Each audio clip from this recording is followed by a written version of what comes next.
A vast nuclear submarine powers through the icy waters of the Arctic. This is Kursk, the billion-dollar pride of the Russian fleet. Suddenly, an explosion tears through the front of the sub. Seconds later, another massive blast rips through the boat. Catastrophic flooding sends her to the sea floor. But how could this have happened? Kursk is supposed to be unsinkable. Now we reveal what really took a state-of-the-art nuclear submarine to the bottom of the Barents Sea. Disasters don't just happen. They're a chain of critical events. Unravel the clues and count down those final seconds from disaster.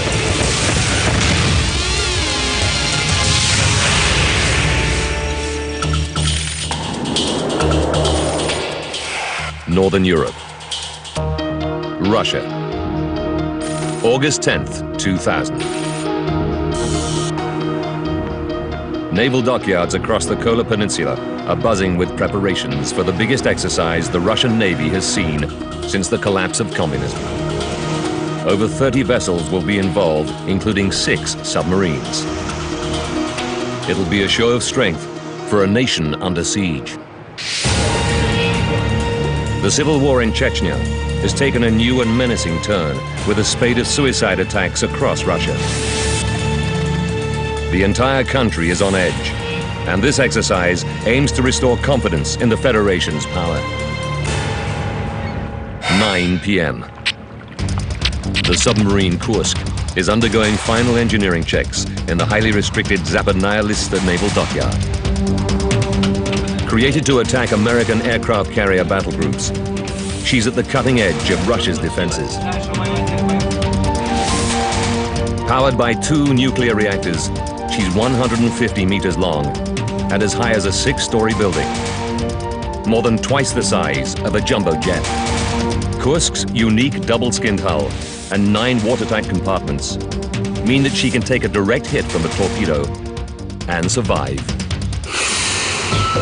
Lieutenant Captain Dmitry Kolesnikov is enjoying a final cigarette before boarding Kursk. This is Dmitry's 27th birthday, and he's missing his new wife. Olga and Dmitry were married only 4 months ago. Our wedding was in April 2000. It was very modest because we were in a hurry. Soon after they were married, Dmitry gave his new wife a tour of the Kursk. He wanted Olga to feel the same confidence in the submarine that he did. I did not expect a submarine to be so enormous. The tour takes in the torpedo room. Next to this is the command center. Towards the back of the boat, Dmitry shows Olga the propulsion control station, where he is section captain.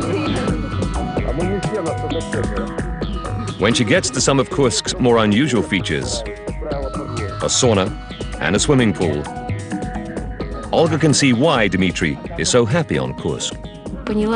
I could see she had a right to be loved. The sub has 2 escape hatches and an escape pod big enough to evacuate the entire crew in one go. Olga is satisfied that Dmitry is on board one of the safest submarines in the Navy's history. 9:30 p.m. Dmitry rejoins his crewmates.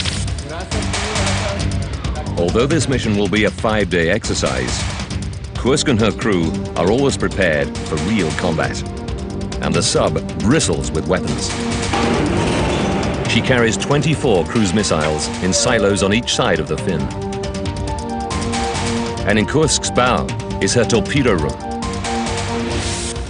There are 6 torpedo tubes and space for 24 torpedoes. The crew has been joined by Mamed Gadzhiev, a torpedo engineer on board to monitor some experimental torpedo batteries.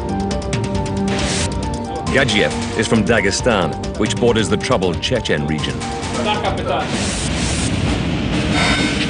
At 10:30 p.m., in the half-light of an Arctic summer's evening, Kursk puts to sea. Friday, August 11th. In the Barents Sea, 140 kilometers from shore, The naval exercise is in full swing.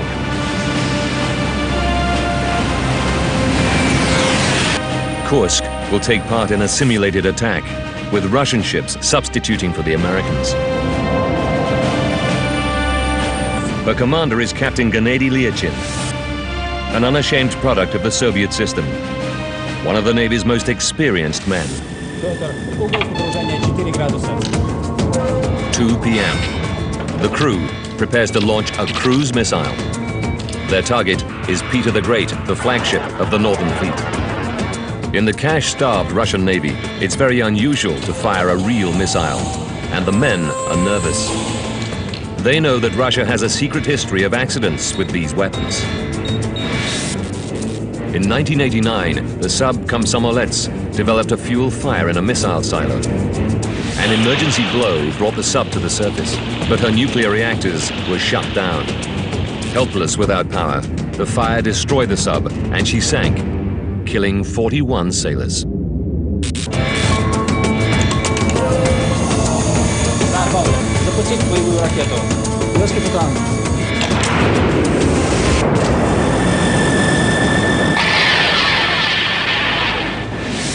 With the missile safely away, Kursk melts back into the ocean.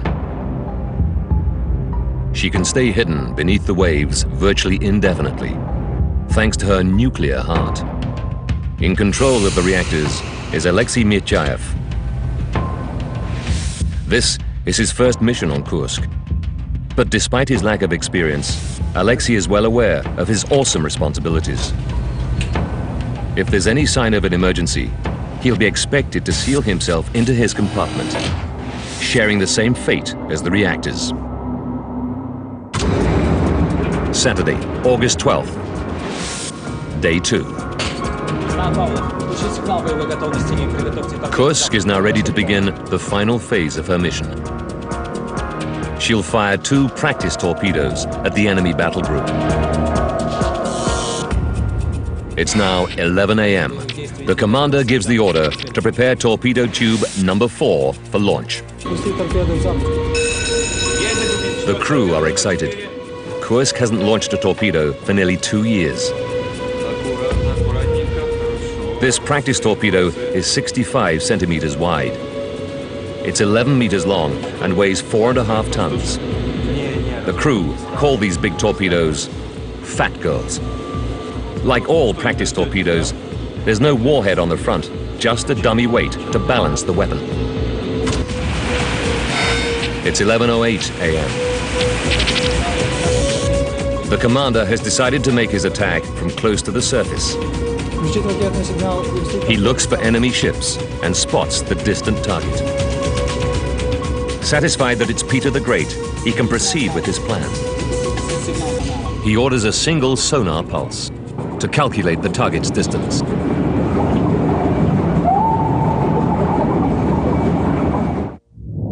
The battle group will be fired on by 6 subs as it passes through the exercise area. Kursk is second in line. 11:17. The commander gives the order to slow to 6 knots. The instructions are passed to the rear of the sub, where, in propulsion control, Dmitry Kolesnikov knows that such a slow speed means the commander is preparing to fire the torpedo. 11:20. The Fat Girl is finally slid into position. As the torpedo door closes, an electrical connection is made between the torpedo and a monitoring system. It's 11:27 and 30 seconds. The commander takes a final look in the periscope. Kursk is poised to launch the first of her torpedoes at the enemy battle group.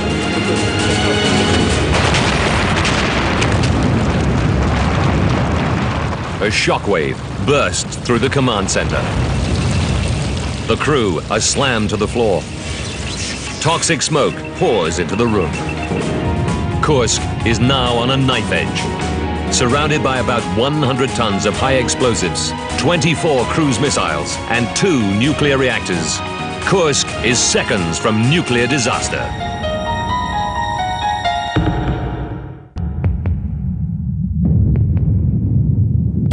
An explosion tears through the torpedo room of the giant Russian submarine Kursk.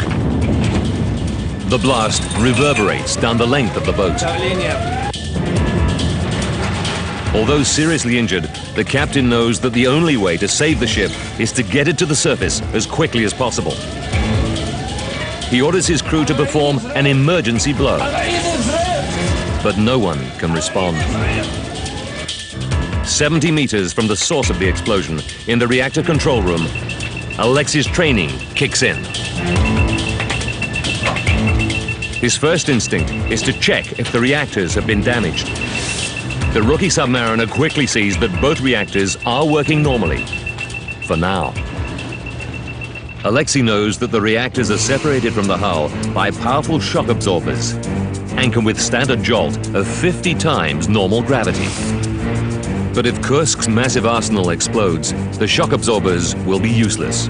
Kursk could become the biggest dirty bomb in history. Alexei seals himself into his compartment. He desperately tries to reach the command post, but there's no response. In the command post, the air has become superheated and poisonous. The commander and most of the men are dead. With no word from the commander, Alexei braces himself to shut down the reactors.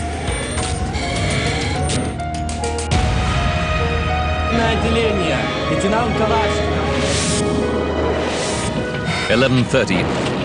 135 seconds after the first explosion, another detonation rips through the front of Kursk.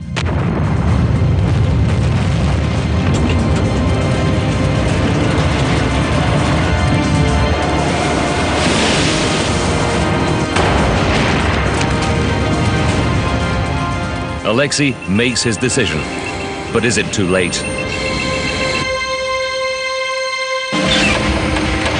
Control rods slam into the reactor cores and the nuclear reactors shut down. Dmitri and his men lie where they've fallen and wait for the inevitable impact on the seabed.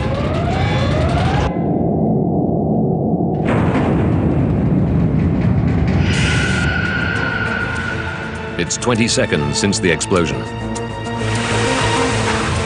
40 kilometers away, Admiral Popov, commander of the Northern Fleet, is on board Peter the Great, observing the torpedo exercises.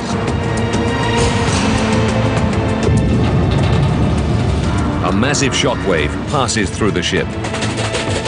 Sonar specialist Lieutenant Labyrinthuk logs the location of the source of the shockwave.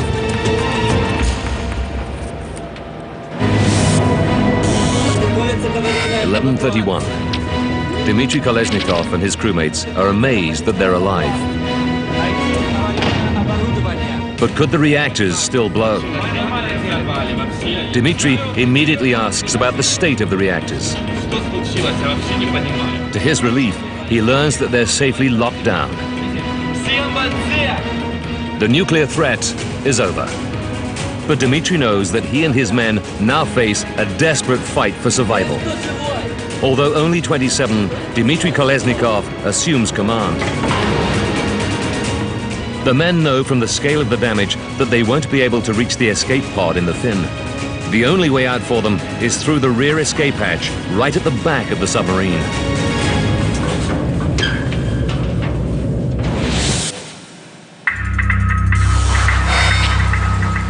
(1:15 p.m.) Aboard Peter the Great, Admiral Popov considers an unexpected turn of events in the exercise. 6 submarines have reported successful missions. Only Kursk is silent. Admiral Popov decides there's no reason to raise the alarm yet. Kursk is, after all, unsinkable.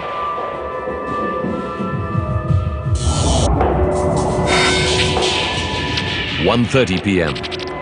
2 hours since the explosions. A sailor beats out the special hammering code that'll locate their position to rescue us. Meanwhile, Dmitri Kolesnikov calls for the men to yell out their names and carefully writes them down.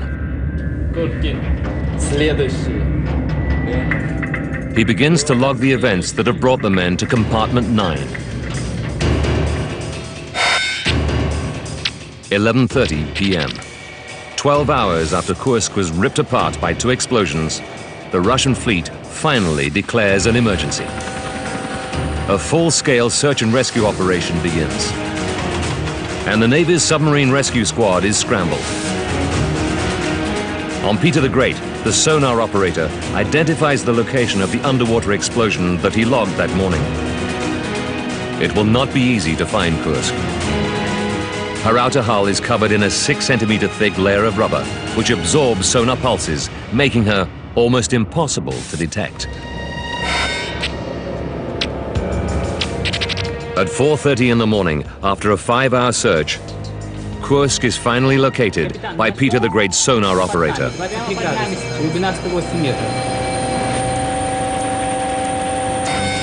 Monday, August 14th. Across Russia, news is leaking out about a submarine disaster. Russia has 2 high-tech surveillance subs, which could provide vital support for the rescue squad. But they're unavailable, out on private hire near the wreck of Titanic, 5,500 kilometers away. Instead, the operation will be down to the fleet's 3 remaining rescue subs. But years of neglect have left these in poor condition, and their crews have had little training. Nevertheless, the submersibles try to connect with Kursk. But none of them can make a watertight seal with the rear escape hatch. The Russian Navy's attempt to rescue the men is a total failure. Now the whole world is following the events in the Barents Sea. Thank you very much, Mike. And under growing international pressure, the Russians ask a joint Norwegian and British team to launch a rescue mission. At 7:45 a.m. on Monday, August 21st, 9 days after she sank, divers finally managed to open Kursk's outer escape hatch. But when they open the lower hatch, they find the submarine is flooded. All the 118 men are dead. The first body to be recovered is Dmitry Kolesnikov's. A note is found in his pocket. It includes the list of the 23 men who survived the blast, only to die in compartment 9. And it contains his farewell to his wife. It is dark in here to write, but I'll try by feel. It seems that there are no chances, maybe 10 to 20%. Let's hope that at least someone will read this. Regards to everybody. No need to be desperate.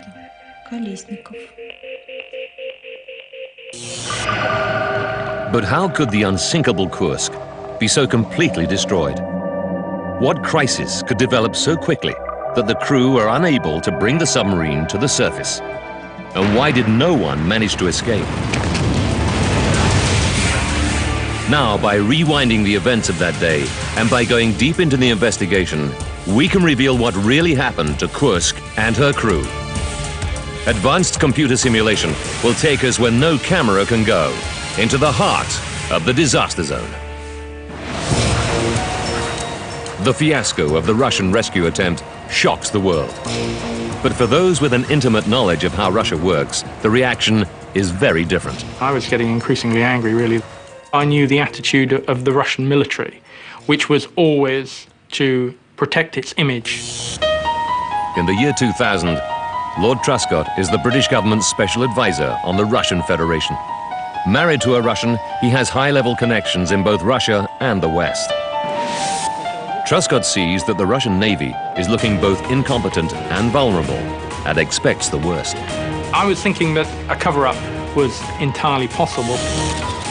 The official Russian investigation begins in secret, and Lord Truscott knows there's little chance that its findings will be made public. So he decides to begin his own investigation. But he knows it'll be far from easy. If you go to the Russian military and say, tell me exactly what happened with your nuclear submarine, then they'll just blank you. In fact, there's even a danger that you could be accused of espionage. Utilizing his unique contacts, Truscott begins to sift what little information he can find. I considered all theories that came forward, and I looked at every one. A Chechen news agency makes the astonishing claim that a crewman blew up both Kursk and himself in support of Muslim fighters in Chechnya. There were Russian soldiers being killed in Chechnya at the time. People were thinking about Chechen terrorism. So when the Kursk went down, people thought, could this possibly be a terrorist attack? But who would have had access to the bow of the submarine? And who would have been motivated to plant a bomb? There were 2 men on board from Russia's Muslim territories, and one had access to the torpedo room. Mehmet Gadzhiev comes under intense scrutiny. Truscott discovers that Gadzhiev had volunteered for the job of monitoring the torpedo batteries, positioning him right at the front of the sub. Could Gadzhiev have been a suicide bomber? Truscott uses his high-level contacts to check him out. These were people working with highly secret weapons. When I did look into the background of Mehmet Gadzhiev, he was a good, loyal member of the Navy. There was no reason to think that this was any kind of planned terrorist operation. It's clear that Gadziev's presence on Kursk has been exploited as easy propaganda. Terrorism is ruled out. But the mystery is no nearer being solved. Then the Russian Navy starts to promote another theory about what sank the Kursk: a collision with a foreign submarine. They know that the Northern Fleet was not alone in the Barents Sea at the time of Kursk's disappearance. At least 2 NATO submarines were spying on the Russian exercise. And Truscott discovers that this game of cat and mouse regularly ends with an unintentional underwater impact. The Russian Navy has documented 25 cases of submarine collisions since 1967. And Truscott's special contacts tell him that even the British Navy thinks a collision is what sank Kursk. The first thing that they thought was the Kursk has probably hit an American submarine in the Barents Sea and gone down. But there is no hard evidence. Then the Russian Navy publishes a satellite photograph of a US submarine, the USS Memphis, in a Norwegian military dockyard, taken only 7 days after Kursk sinks. For the Russians, this is evidence that the sub has been damaged. The Americans categorically deny that Memphis has been involved in any collision. That there were no American ships involved. The Russian Navy is not so dismissive. They call a press conference and show video footage of what looks like a large gash down the side of Kursk. They insist it is evidence of a collision. If not Memphis, then another sub, perhaps a British one, is responsible. Kursk is becoming a political hot potato. And the British Ministry of Defence feels obliged to look into the collision theory. If NATO submarines are being blamed, they need to know the truth. They get just the break they need when a Norwegian seismic facility announces that it's detected an unusual seismic event in the Barents Sea at the approximate time of Kursk's disappearance.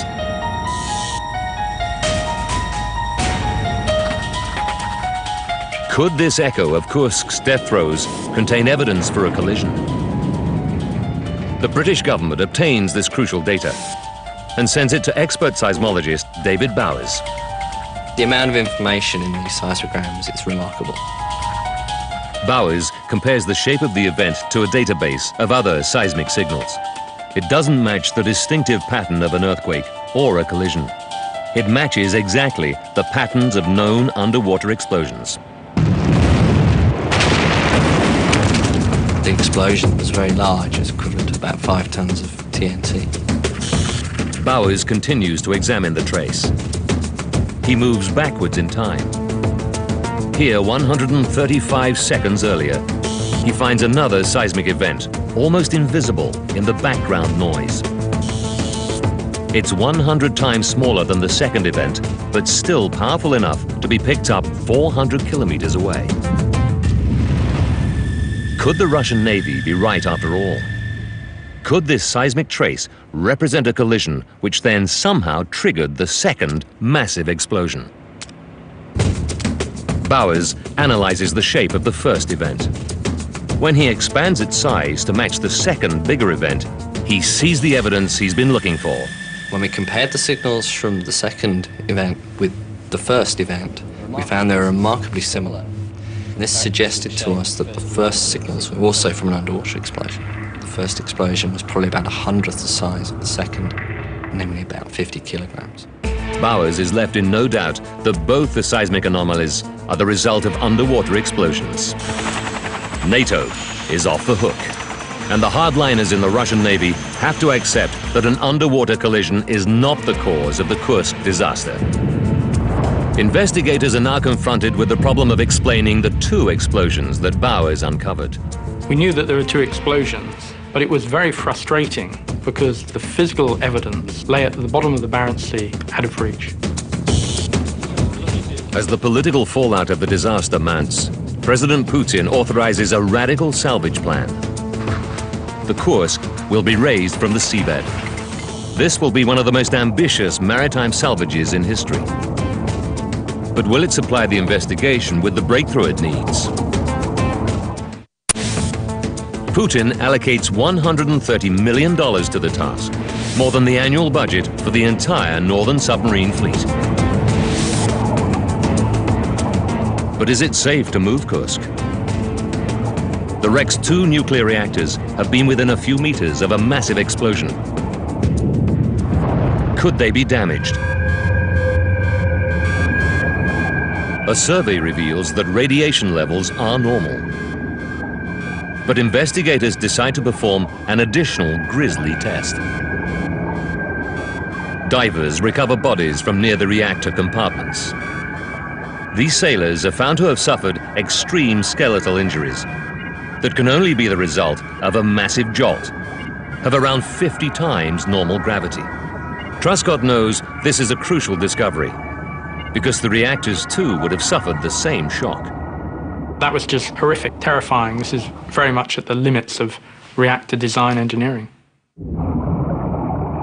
The reactor's shock absorbers were built to handle just over 50 G. The second blast very nearly overcame them. The chilling truth is that Kursk was on the brink of nuclear disaster. But the survey confirms that the reactors are now stable. The salvage team cuts off Kursk's shattered torpedo room, afraid it'll fall apart if they move it, and slowly raise the rest of the sub to the surface.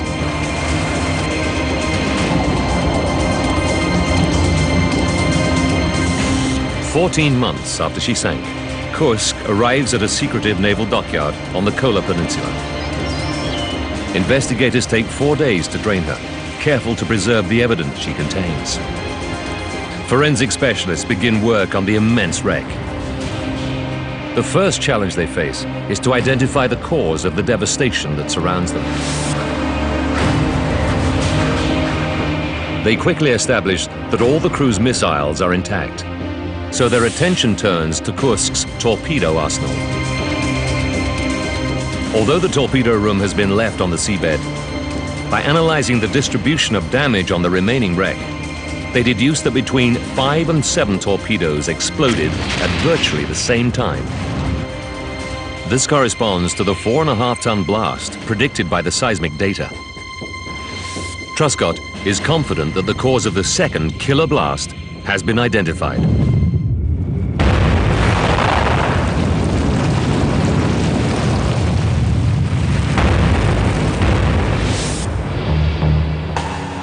But what led to this massive detonation in Kursk's arsenal? The clues must also lie in the tortured remains of the sub.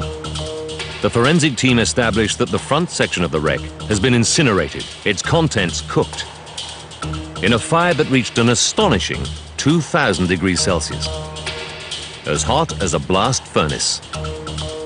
Detailed analysis reveals that this fire was raging before the torpedo arsenal exploded. And Truscott realizes that the seismic data has already revealed the likely source of this fire. the first small explosion. Discovering the cause of this initial blast is the big question for the investigation. But with the remains of the front of the sub abandoned on the sea floor, Truscott doubts that the critical evidence will ever be recovered. How could you unravel all this when the whole torpedo compartment had been blown to smithereens over the seabed? The investigation was in big trouble. Truscott needs specialist help, so he makes contact with Igor Kurdin. A former Russian sub-commander, Kurdin has the intimate knowledge of the sub that the investigation craves. Kurdin immediately comes up with a candidate for the critical first explosion. One of Kursk's giant emergency batteries. We thought the first explosion was of a sub-battery. Sub-batteries explode quite often on submarines. It's a hydrogen explosion. Alas, it happens. Around 100 of these one-ton batteries are located in the lowest level of the first compartment, beneath the torpedo arsenal. They supply emergency power if the reactors shut down and work just like the battery in a car. As they charge up, they release hydrogen. If the battery leaks, an explosion is possible. These batteries are a potential threat to any sub. But Kurdin's battery theory is overtaken by events. A spectacular discovery on the seabed turns the investigation in a new direction. A piece of hull debris from around the number 4 torpedo hatch is found 50 meters behind the main wreckage site. For this piece of hull to be found in this strange location, way behind the rest of the submarine debris, means that it was the very first thing to be blown off the sub. And its original position on Kursk gives the spot where the blast happened. This was sensational evidence because it proved that the torpedo in tube 4 was the first thing to explode, and the only question was which part of the torpedo had exploded. Truscott knows that the most obvious candidate for an explosion is the torpedo's warhead. But he discovers that Kursk was about to fire a practice torpedo, which has no warhead. So something else in the torpedo must be to blame. His contacts tell him that when torpedoes are launched, they can travel many kilometers before reaching their target. This means that their propulsion systems often contain more energy than the warhead itself. Truscott looks into the details of the practice torpedo's propulsion system. The turbine that pushes the torpedo through the water gets its power from burning kerosene. But underwater, where there's no air, the oxygen needed to react with the fuel is stored in the form of concentrated hydrogen peroxide, HTP. On paper, this propulsion system is efficient and foolproof. But Truscott is told that HTP has some disturbing properties. He's advised that when certain metals, or even rust, come into contact with HTP, they act as a catalyst. The hydrogen peroxide breaks down into oxygen and steam and lots of heat. The volume of gas increases 5,000 times in a split second. In a torpedo, this can be a deadly force. I was amazed to discover that HTP torpedoes were extremely dangerous, especially if they weren't handled properly. Truscott uncovers a series of naval accidents involving HTP. The most infamous of these happened in 1955 on a British sub, HMS Sidon. During routine weapons loading, one of her new HTP torpedoes exploded in the launch tube. 13 men were killed. The lesson of HMS Sidon was that the world's navy should abandon HTP, and that was learnt by everyone, but not by the Soviet Union. Could Kursk be another victim of this chemical time bomb? Igor Kurdin examines the possibility that an HTP propulsion system could be at the root of the Kursk disaster. He begins by calculating the likely explosive yield of the propulsion system. The result is between 50 and 100 kilos of TNT, roughly the same size as the explosion on the seismic trace. With the numbers stacking up an HTP accident looks increasingly likely. But Kurdin knows that all HTP torpedoes have safety features aimed at preventing dangerous pressurization inside the torpedo. Could the torpedo's safety systems have been damaged? Kurdin uses his special contacts to obtain the maintenance records of Kursk's practice torpedo. What he discovers shocks the veteran commander. The torpedo came from a batch of 10 made in 1990. 6 of these were immediately rejected because of faulty welding. He's told that the welding on the practice torpedo was never checked. It was thought unnecessary because it didn't have a warhead. Igor Kurdin is forced to conclude that shoddy welding probably allowed HTP to leak out of the practice torpedo with terrifying consequences. But where is the proof? A painstaking search through the thousands of metal fragments recovered from Kursk eventually pays off. Parts of both the torpedo and the launch tube are found with distortions and heat damage that are consistent with the torpedo exploding about halfway down its length, right by a critical weld.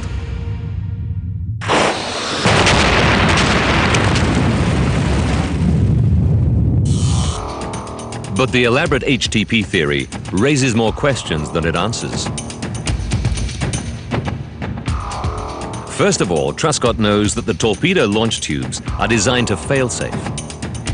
The inner door is 3 times stronger than the outer door, so an explosion inside the tube should be directed into the sea, not into the sub. The second problem is that the relatively small size of the HTP explosion should not have been able to penetrate the bulkhead that separates the command post from the torpedo room. This was a mystery to us. The yield of the first wave was enough for those people in the second compartment to be left unconscious.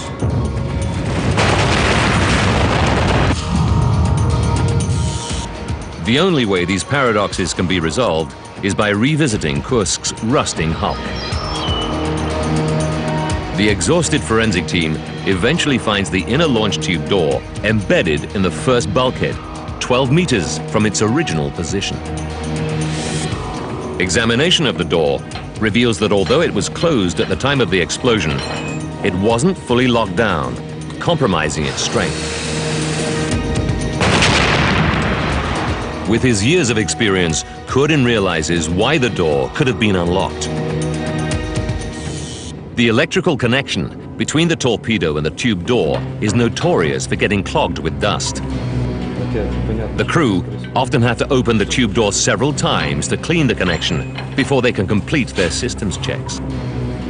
Kurdin thinks that pure bad luck means the door is only partially closed when the HTP reaction ruptures the torpedo. This leaves the investigation with one outstanding problem. How did this small explosion manage to knock out the command post, leaving Kursk helpless? It was clear that the HTP torpedo was the cause of the first blast, but why was that powerful enough to overcome the command post and stop the Kursk from saving itself? An emergency blow takes just seconds to implement. But even this most basic emergency procedure didn't happen. It really was perplexing. The answer to this mystery would send shockwaves through the Russian fleet and ultimately shed new light on the terrible fate of Dmitry and his 22 comrades.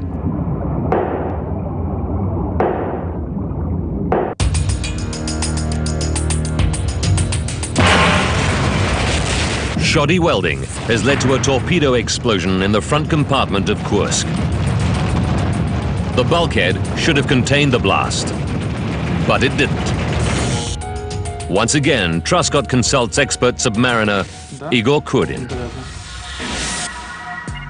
Kurdin knows that the bulkhead separating the first 2 compartments should have been easily strong enough to contain the first explosion in the torpedo room. So he starts to look for potential weak spots in the design of the front part of the submarine. His suspicions quickly focus on the ventilation system. He notices that a ventilation duct carries air in a circuit that covers the first 4 compartments. 40 centimeters in diameter, the duct penetrates the reinforced bulkheads, but itself is made of light alloy. It's just a usual ventilation pipe, just like in a house or in an office.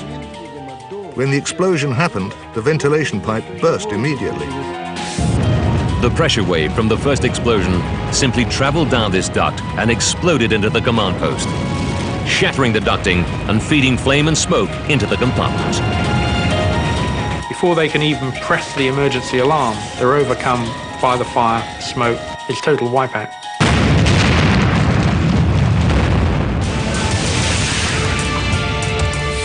Lord Truscott can now put together the chain of events that left this Russian super sub and her crew seconds from disaster.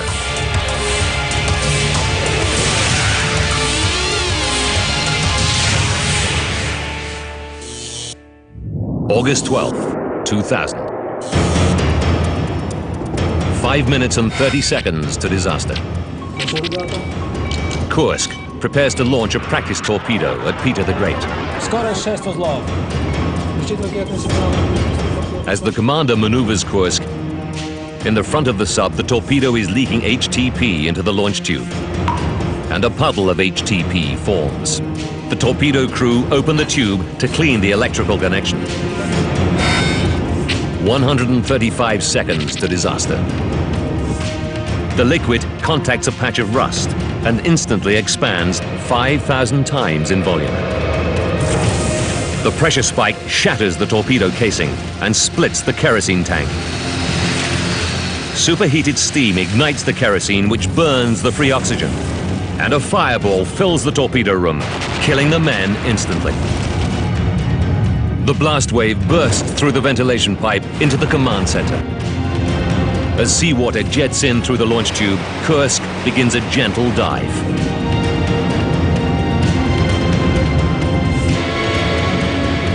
Now there are 21 torpedoes being cooked in a fire, fueled by 500 kilos of kerosene.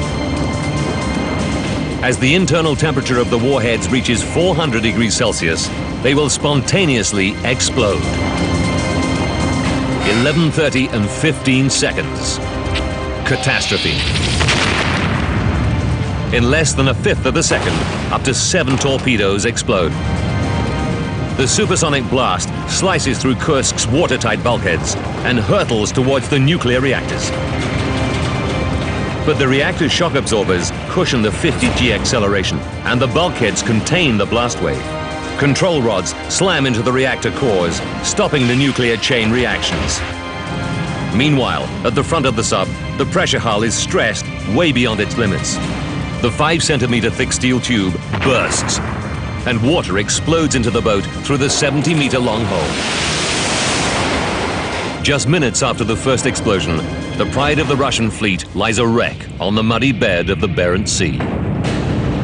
A tomb for 118 men. With the recovery of the bodies, pathologists conclude that for most of the sailors, the end was swift. But 23 men at the rear of the sub clung on to life for up to 8 hours after the explosions.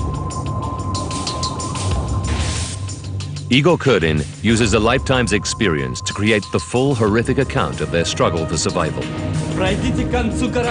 The men are only 108 meters below the surface, and they've been trained to ascend from this depth in their escape suits, one by one through the hatch.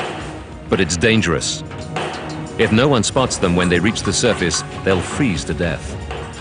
To go up into the open sea, they'd be carried out into the open ocean, get frozen and get lost without trace. They were waiting for one ship to be above the submarine. The sailors have plenty of food and water, and there's enough air in the compartment to last for several days if they're careful. But each time the men breathe out, they exhale carbon dioxide. Even at low concentrations, this toxic gas can kill. To counteract this threat, the sub is fitted with air scrubbers, chemical plates designed to strip the CO2 out of the air. In the thickening atmosphere, the sailors hang the scrubbers from the pipes. Kurdin discovers that the sailors' fate is linked to these life-saving devices. The forensic report describes evidence of a fire in compartment 9, and air scrubber cartridges are found in the fire debris. Kurdin knows that these cartridges explode into a vicious chemical fire if they come into contact with oil or water. A dreadful picture of the sailors' last moments is forming. The men are hanging up another cartridge, but in the darkness and the cold, they're becoming clumsy. The cartridge falls into the oily water. The chemical reaction starts a fire.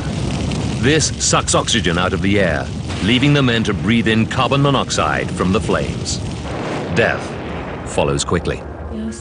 You know, on one hand, I'm proud of Mitya, because in such terrible circumstances, Mitya was able to pull himself together and not lose control over himself and others. But on the other hand, I think this kind of death is a hellish death. I think if it's time to die, let the death be instant. In the wake of the disaster, the Navy removes all HTP torpedoes from Russian submarines. But the official report finds no individual is to blame. No one will ever know for sure if nuclear technician Alexei Mityayev took the decision to shut down the reactors. If he did, then his heroic action may have prevented another Chernobyl. Most of the sailors' bodies are returned to their families across Russia, and a memorial is created in St. Petersburg to honor them. The Kursk disaster is often seen as a metaphor for the decay of the Soviet Union, but I see the bravery of the Russian crew really as a sign of hope for Russia and the future.